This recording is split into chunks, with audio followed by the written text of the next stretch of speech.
حضور آقا دو عالم صلی اللہ علیہ وآلہ وسلم نے ارشاد فرمایا اِنَّا اَطْيَبَ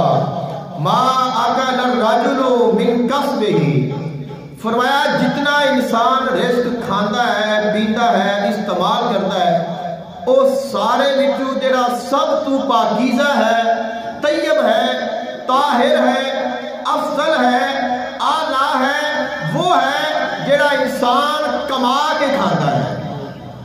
یعنی کہ جندے تے انسان محنت کرتا ہے، اندے تے وقت لگاتا ہے، چاہے اس دے ذرائع آمدن کوئی بھی نہیں، تو جتنے بھی ذرائع آمدن اللہ تعالیٰ نے حلال رزق کماون دے بنائے نے، فرمایا کہ جب وہ محنت کر کے کماوے گا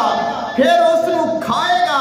وہ تمام کھانے میں جو سب تو پاکیزہ ہے، جو کھال کے کائنات نے فرمایا کہ او کھاؤ جڑا پاکیزہ ہے، حلالن طیبن، حلال بھی کھاؤ اور طیب بھی کھاؤ، اور جڑا سارے طیب رزق وچوں اطیب ہے،